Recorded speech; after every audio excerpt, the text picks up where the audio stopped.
Welcome to the Career Ready podcast.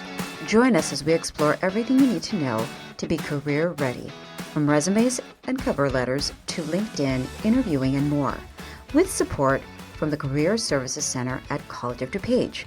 I'm your host, Marisela Morales. Being career ready isn't just about the job search. It's also about understanding different career paths. Today, we're diving into the world of welding technology, and helping us gain a deeper understanding is my special guest, David Ellis, assistant professor at College of DuPage. Welcome, David. Thanks for having me today. To start us off, could you please provide us with a brief introduction, or as we like to call it, your elevator pitch? Well, a little bit about myself. I graduated high school in 1986, so it makes me about 57 years old. I just had a recent birthday. It's the only reason I know my number. I had a kind of interesting career. I had 3 semesters of community college immediately after high school, but I was young. I liked racquetball. I liked chasing girls, and I left with a 0.8 GPA. In that 0.8, I had 3 A's. So one of the things I failed to do was to drop the classes I wasn't showing up for. So I went to the military. I spent 7 years with the Marine Corps, grew up, had a great experience there. I was a longshoreman stevedore. Came back, went to Elgin Community College, finished an associate's there. I was able to use my GI Bill to parlay into a bachelor's of economics, which serves me well as a welder. Absolutely. That's amazing. So then how did you specifically get into, how did you develop this interest for welding? So as a longshoreman, we loaded a lot of cargo on ships and unloaded, did a lot of logistics kind of handling things. After the first Gulf War, there was like 300 of Saddam's tanks at a drive-in theater in Kuwait. It was the most surreal thing. They wanted to take these tanks as trophies back to the United States and put them in front of like VFW halls and things like that. The problem was those tanks weren't made to be lifted by cranes or tied down on a boat. So there were 3 welders that knew what they were doing. There was a dozen longshoremen like me that they taught how to do this. And we, for a good part of a month, spent putting lifting points on these tanks, tie down points. We'd load them on a flatbed truck, drive them, 12 kilometers through Kuwait City to the port, lifted them up, loaded them on ships, lashed them down so they didn't slide around. So that was like a brief introduction to it. After the military, I bounced around, mostly doing logistics kind of things, worked my way into middle management, but I wasn't really happy with the stability there. So midlife crisis time, Dave's about 40. We rolled the dice. We went to trade school. We spent 30 weeks learning welding, getting a certificate. Before I even finished, I got picked up by a shipyard in Calumet River. We were fixing some barges and tugboats and haven't looked back from there.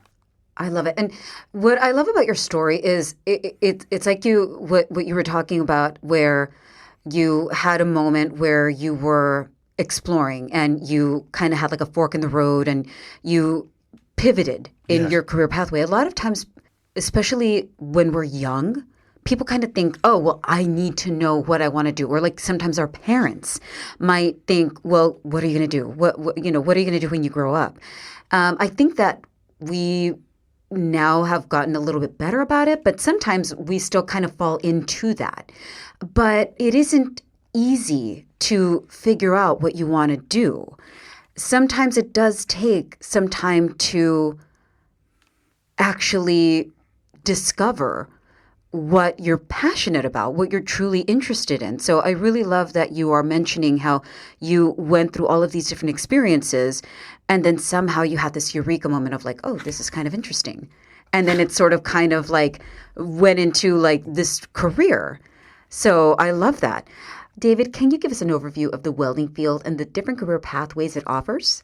Absolutely. Welding is incredibly diverse. Right now, the men and women who create arcs, who build things, the United States finds itself almost 400,000 welders short. There's an incredible demand for repairing things, for making new things, for experimenting to dig into this. On the education side, you could train yourself on YouTube with a little hobby welder and get a career. You don't need to necessarily go to college or go to school to figure it out. But at the same time, welding is one of the few careers where or trades where they'll offer you a PhD in welding. Really? Right? Yeah. A doctor of welding doesn't get their hands very dirty, but they're like dealing with metallurgy. How does this metal work? If I change the electricity, if I do these kind of things. Our trade journal usually has 4 or 5 PhD theses at the end of it, so you can look at what's being peer reviewed, where's the field going, and interesting things like that. That is amazing. It is. So, I mean, because usually, like, I mean, when I think, when you think of like a PhD, like, you'll have anything from, let's say, you'll have professors, you'll have a doctor, a lawyer, and a lot of times you can't get into some of these areas being self-taught necessarily. You have to, at the very least, even if it's going to get a certificate, but then you're saying that you would be able to enter even being self-taught, but then there are so many different levels of education. A lot of times people will show you a tree as a diagram. That's amazing. Yeah. And in welding, you really have that tree. You've got people that sell welding supplies. You've got people that inspect. You've got people that support inspection by doing testing. You've got, in welding itself, there's over 200 different ways to join the metal. So now you're talking about people that have psychomotor skills to be able to balance an arc, to feed the rod in, and all these different processes. You may be working on scratches on a stator, which is something that converts steam into power, where a small scratch could damage $1 million thing. Or you've got people that are, welding and building bridges, where it's not so careful. You're laying welds the size of your thumb down. It's different, so it's wide and broad. What kind of industries would somebody be able to work in as a welder? It's pretty neat. So depending on the kind of welding you like, it may dictate, do you work more indoor jobs or more outdoor jobs? Do you do the same thing every day, or is every day a new adventure? So like a welder assembler at Caterpillar builds the same tractor parts every day. They may have a 3-piece quota. I build these 3 things. I go home at the end of the night. Tomorrow I know I'm building 3 more. Whereas a welder fabricator, like some of our adjuncts are, someone will go into Dennis's shop and say, I want a gate with grape leaves and a picture of my dog on it. And he has to take measurements, design it, cut it, and next week he's building a spiral staircase for someone else. That is really, really neat. And what's really awesome about that is when our office meets with job seekers and we are doing the process of career exploration, you will have some people say, well, I like routine. And there's nothing wrong with that, right? There is no right or wrong answer. It's what's right for you. Where's your place? Yeah. Right, absolutely. And so some people might want to do the same thing every day. They like routine. But then others say, I like to experiment. I like to do different things. And so I really love that in this particular industry, in this particular career pathway, you would be able to help both types of individuals. And again, I'm not trying to encourage people to change jobs willy-nilly and stuff. It's nice to get in, dig in, and make something of yourself in a spot. But if it's not working for you, since the United States is 400,000 welders short, you could practically take a crayon, write your cell phone number on a piece of paper with the word welder, send it to Indeed.com, and within a day or two, people are calling you up asking you, what kind of welder are you? What kind of skills do you have? That's amazing. I might do that. I might see. Let's see what happens. So what are the key skills or strengths that students typically develop through the welding degree or certificate program and beyond graduation? So a lot of the folks that engage in welding weren't the people sitting at the front of the classroom with 3 different colored pens and a spiral notebook. That wasn't what they did. Right. These were the people in back that listened, paid attention, got B's and C's on tests without studying. A lot of times a significant number of welders, it turns out, have dyslexia. It gives them super advantage when it comes to spatial relationships and things like that. It's just kind of neat. So you do have to understand some theory. You got to have some science under your thing. You got to understand how fractions work. A piece of pipe we might install in the ground may be $3,000 or $4,000 a piece. If you cut it an inch too short, your boss is going to be upset with you. Right. You do it a second time, you're going to be walking home from the job. Right. So you've got to be reasonable with your math skills. One of the things we're finding out now is there's a lot of stuff we're doing with AI, going through researching, because AI will like hallucinate, not always give you 100% the right answer. But as you go through, if you're the kind of person that can inspect information on a piece of paper, you can circle it and take it to your instructor and say, it says this, but the book says that. And now it's causing you to think, to question, to do those things that help cement those facts into you. So in the welding lab, we're a huge embracer of large language models and that kind of work. That is really interesting because especially with the trades, a lot of times people think that AI is not as commonly used in the trades, but hearing that it is now being incorporated is interesting. So then it is encouraged that individuals that are interested in going into welding Absolutely. also continues to look into, get familiar and comfortable with technology, with AI, stuff like that. Early in my welding career, the internet was a thing you had to dial into, and you heard the weird noises and stuff. It wasn't something you had accessible on your phone. I found myself in a steel mill trying to put two pieces of steel together, and I was failing because of the chemistry of the steels. Now, I didn't have a book to look up to figure out what I had to do about it. We kind of trialed and errored our way through it, but had I known this was a hardened steel and this was a mild steel, I could have hit the internet. It would have reminded me, hey, Dave, you need to preheat the hardened steel to 400 degrees before you try welding it. So again, having our students able to access that kind of information, being able to say, 1,000 degrees isn't the right answer. Nothing, but 400 sounds reasonable. So we can, Absolutely. And that's and I'm glad that you're saying that it's to help them, because that's one of the things that we keep trying to encourage our job seekers to understand about AI, is that it is not the way that we try to help them use AI in the job seeking process. Whether it is with resumes, with interviewing, is that it's a tool. It is a tool to help us. It's not to replace us. Right. And so that's essentially what you're doing as well in the trades. Is it is there to make our lives easier, to help us answer things quicker. I like its creativity. One of the things we were trying to do, we had looked at our statistics and we had noticed we were struggling with our Spanish-speaking population in the welding lab. Their success rate wasn't the same as our other populations. So we put our heads together and we looked hard, and it turns out we had several Spanish-speaking, heritage Spanish-speaking instructors. They were willing to work together on Friday. So then, I'm a welder. I don't write press releases, but I think, hey, this is something we need to talk about. How do I do it? How do I have an elevator pitch for it? So I submitted it to Google Gemini, and it came up with a 300-word thing, and it came up with things I hadn't even thought about. Here I am trying to focus on the Spanish-speaking students, trying to give them a better way to get their hands around. It says, as one of the bullet points, hey, if you're interested in Spanish, why not learn it for the workplace? So now you're taking the kids that maybe don't want to take a Spanish class but are willing to work with our bilingual instructors, and now they're starting to learn words of work that happen in our industry and stuff. And it's just I wouldn't have connected those dots without AI saying, hey, look at the big picture. That, because it's something that is specifically of interest to them. That is so clever. Yeah. Again, it wasn't me. It was the box.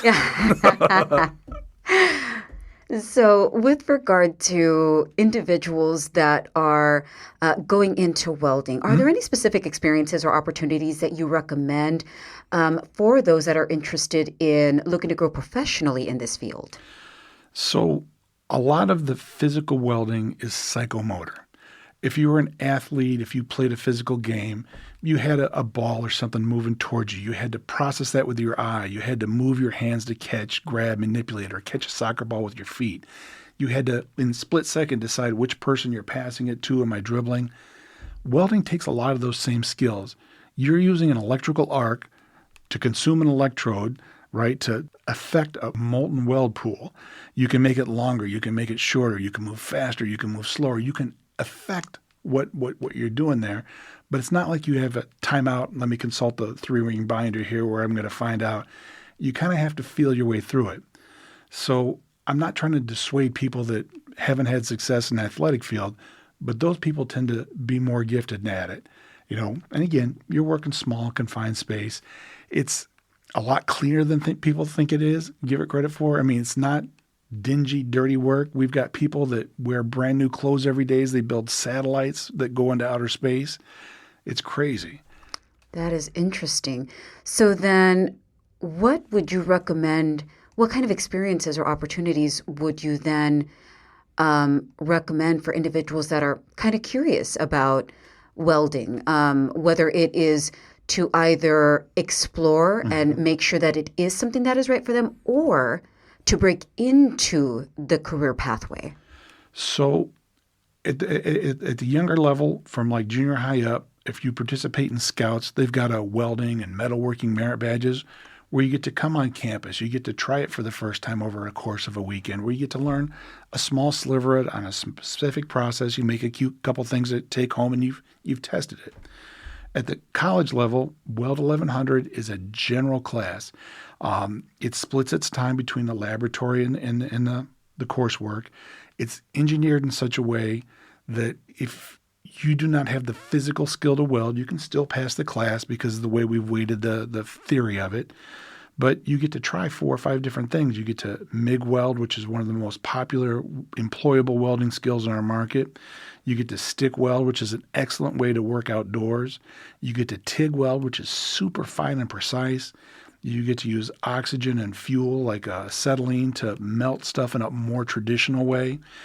So in theory, if you liked it, you could get yourself a unit for a couple $100 and work in your garage from there.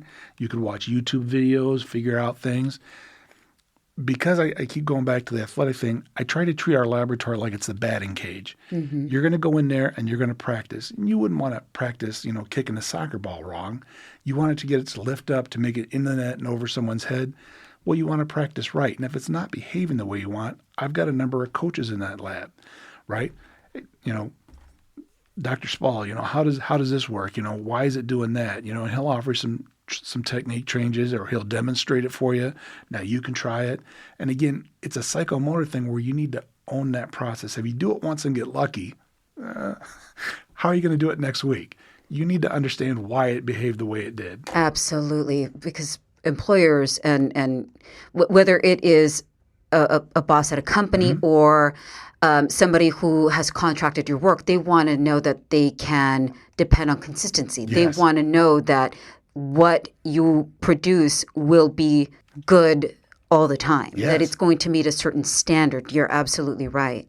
It's not just going to be a hit or miss. Yep. Absolutely. And so with regard, because I have participated in unions before. Nice.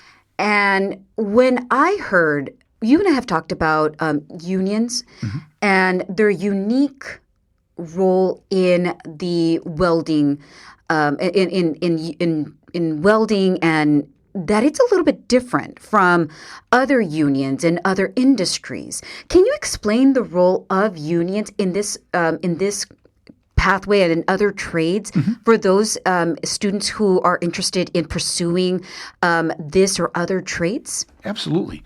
So welding happens across a lot of different union boundaries.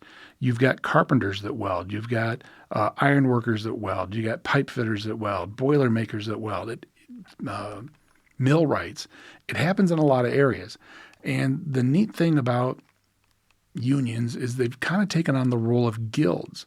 Back in the day, you used to maybe sell your son to like the silversmiths, and the silversmith would take your son in and he'd feed him, and in exchange the kid would work. And at the beginning he swept the floor, and towards the end he was actually doing some of the fine tooling and stuff. And you had that apprenticeship process along the way. Apprenticeships are well and alive in the United States, and I'm really surprised that a lot more mid-sized companies aren't digging into this. But basically what the union will do is they'll take someone out of high school, right? You got to have good grades. You got to have a driver's license. They'll check that out. So when you apply to a union, it's like one day, the first Wednesday of the month, you go to Mokina, Illinois, and you bring your paperwork and you sign up.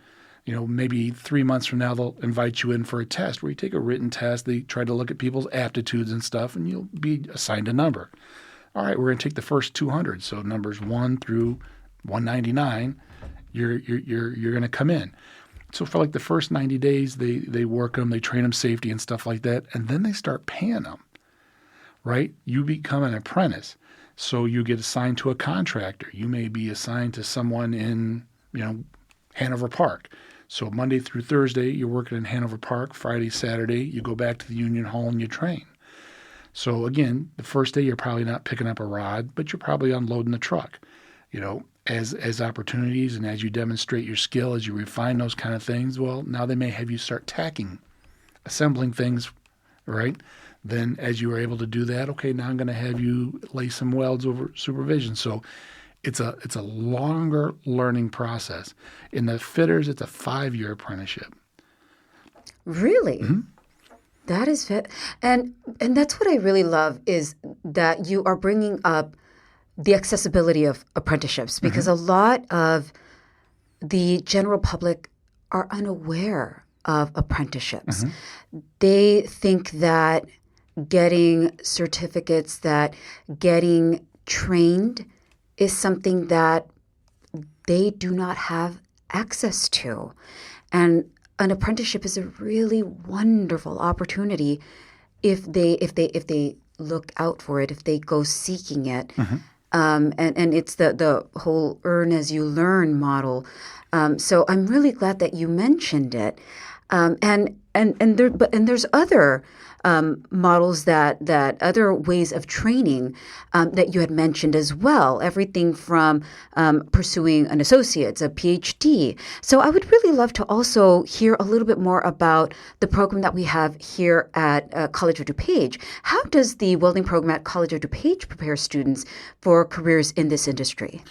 So your first semester, we ask you to take that Weld 1100 sampler course. We also ask you to spend some time in the CAD lab with our manufacturing team, starting to work design. And that's another place where you touch AI. You design something one way, and then you have the AI look at it. It suggests a curve here or something to make it stronger or stiffer and stuff. And it's neat to play with. We also ask you to spend some time with the machine shop for the manufacturing lab as well. We start working on tools like lathes and mills. So in the event that your welding shop slowed down, you've got additional skills where you can jump on a machine and add value to the company that way. So you're a more well-rounded fabricator is what we're looking at. Your next semester, you're going to start being able to dig in the processes you select. If you wanted to be employable right away, I'd probably go for a MIG welding class. Again, 80% of the manufacturing jobs in our area utilize that process. If you look at Indeed and stuff, you'll find jobs ranging from like $25 to $35 an hour. If you're not aware, there's 2,000 hours of work in a year. So whenever you're offered an hourly wage, if you double it and say the word 1,000, that kind of gives you a better idea what your year is going to be like. So a $25,000 job is a $50,000 a year income.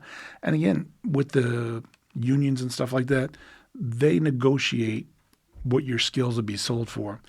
In some of the unions across our country, overtime has gone away. They now go from straight time to double time. Ooh. Yeah, because again, the need is there. Really? So then what advice would you offer to whether it's your student or individuals that are new to this profession so that they can prepare to enter the welding career? So again, sign up for a class, try to find an exploratory one. Like with HVAC, they've got entry-level courses. Mechanics have entry-level courses. The machining have entry-level courses. While you're there, embrace your instructor. Hey, what do you know? What have you seen? Are there any plant tours? Can we go look at this? Do you know someone over at Rolls-Royce? I want to understand how that engine works or something. So dig in that extra little bit to satisfy your curiosity. While you're on campus, it costs you $0.00 to sit in another class. Say you were curious about birds. You could knock on the ornithology professor's door, say, "Excuse me, Professor Popsicle Stick, can I sit in class today?" And 9 times out of 10, there's an extra seat. Here, we're going to talk about the construction of the wing and what this process does. And, we've got such neat stuff on campus. In the health science building right next to us, they got a machine that throws neutrons in the little kid's head to cure cancer and stuff like that. Really? It's all over the place. across here, we've got the Mac building where a lot of arts and things happen. They've got what they call a centrifugal caster, where they pour molten gold or aluminum or silver into the molds, and it moves them into it and fills the voids. I mean, there's so much technology at COD. If technology is your thing, you can fill a lot of your day checking things out and scratching that itch. Absolutely.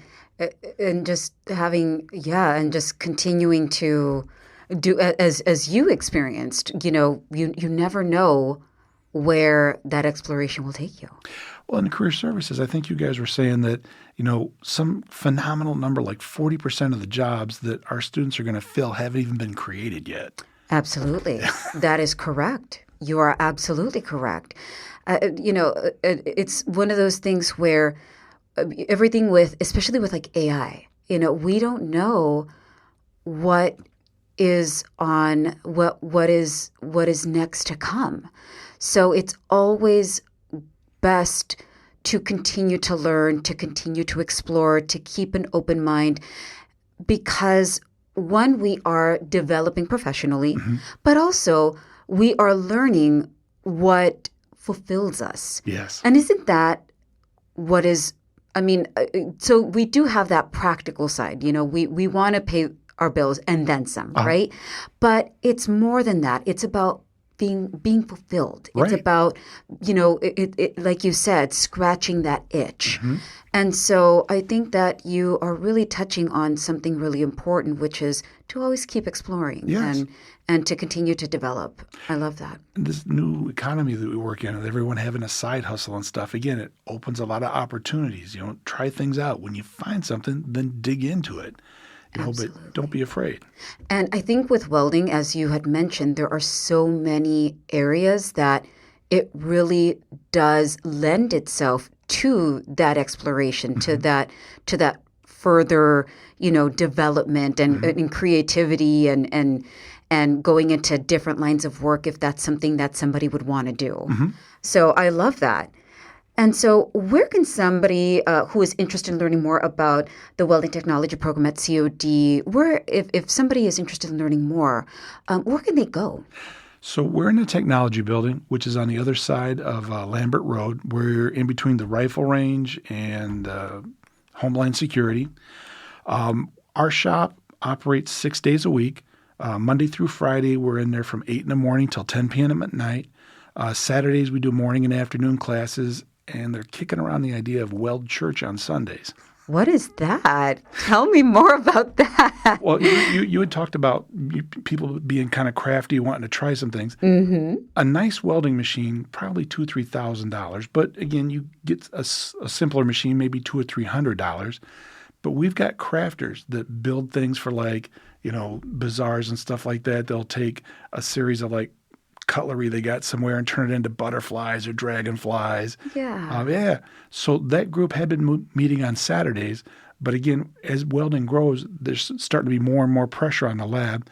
So again, we're exploring the idea of opening a lab on Sundays for the crafty folks to come and do some of that work. That is amazing. I love it. Because that would also give individuals that are curious to continue with their exploration. That's amazing. Here at the MAC, they're going to have a maker space where residents can have access to tools. Again, one of the things we're looking at there is giving them access to one of the low-end welding machines so they could make a repair on stuff. The folks here at the MAC know how to do it. If there's a more complicated repair, we've got folks that can come over and consult with them. So then where would somebody go to find out more? Is there a website? Is there a phone number? Is there a particular individual that they would contact? So we have a guiding agency called the American Welding Society. They're headquartered in Miami. Up until a few years ago, you could type in AWS and get the American Welding Society. But now, if you don't put weld in there, you end up on Amazon Web Services. Oh, no. Yeah, but a Google search. So be sure to type that in. Okay. Yep. Throw the word weld in there. Weld. Okay. Sounds good. And then so how about for the new project that you guys are possibly looking into where you're going to be having and please forgive me, is it the Welding Church or? Weld Church, yeah. Weld Church. If that does come to fruition, where will people be able to check for updates on that? Excellent question. Again, I don't do a good job marketing, so I'll probably have to improve there. That's something I'd like to put on the back of a bus. Here's where we're going. Excellent. Here's the demand for it. Welded onto the bus. There you go. Can I kick around another topic that I don't know if it was on here? Absolutely. All right. So one of the things people think about is welding is a heavily male-dominated field. And presently, of the welders who collect a paycheck, it's probably 95-5. Currently at the College of DuPage, we're almost 20% female with a goal of 40. So again, you don't have to lift up 500 pounds worth of something. There's a crane, there's a boom. There's no reason that women can't get involved and try this kind of thing out. And you had in one of our previous discussions when I was trying to do some research, off of the podcast, you had discussed that, and I just really want to commend you for that because it is definitely a male-dominated area, and then so to see one of our leaders, our leader in a community at College of DuPage, taking on that role of pushing for more women to come into the trades is so wonderful. And I really do just want to say thank you for being such an advocate and promoting for more women to be in the trades. I think that's fantastic. It's not me. It's the women themselves. Right now, the lady who keeps us up to speed in the lab, keeps all our equipment running, is female.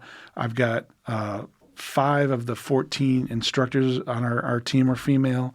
What are some of their names? Let's give them a shout out. Nice. We like Eileen Donato. She's teaching her first class this semester. Oh, right. We like Sarah Andrade. She's an excellent TA. She's got some neat projects she's working on. We like Jordan Pollock. She is the one who keeps our machines up to date, and she has recently been picked to teach classes at TCD to the high schoolers. Oh, wonderful. For that next generation. Yeah. Excellent. So one of the neat things, we had talked about education and welding. Some of our folks wanted to be career and technical education teachers. They wanted to go to high school, teach automotive, manufacturing, welding. Our education team, led by April Zalowski, went and found a partnership with Valley City State University in North Dakota. So our welders are able to get their welding credential. They're able to earn an associate's degree. They take another year of classes at College of DuPage and then go online to North Dakota for a year. Ooh. They get a North Dakota teaching credential, which has reciprocity with the Illinois teaching credential. Now they don't need to do anything extra. There are teachers, high school teachers in Illinois now that can do those kind of classes. That is amazing. It is. And can you repeat what is that? What is the name of that partnership? It's a 3+1 agreement with Valley City State University in North Dakota. That is amazing. Well, thank you for sharing that. That's fantastic. And is there anything else that you might want to add? Anything else that you would want to promote? Please drop by the lab. Stick your face in there. We've got extra safety glasses. We'd love to show you what's going on. You don't really know what to expect until you walk through those doors, and we'd love an opportunity to show it to you. Absolutely. David, it has been such a pleasure. Thank you so much. We truly do appreciate everything that you do for the community, for the career pathway, for the industry. So thank you so much for everything that you do and for all of the insight that you have provided us today. And thank you so much to our listeners. Today's episode does not include a listener question, but we'd love to hear from you. If you have a question, feel free to submit it to careerpodcast@cod.edu or reach out to our social media at COD Career Center. And your question might be featured in a future episode. Thank you to all our listeners, and special thanks to David Ellis for joining us on the Career Ready podcast.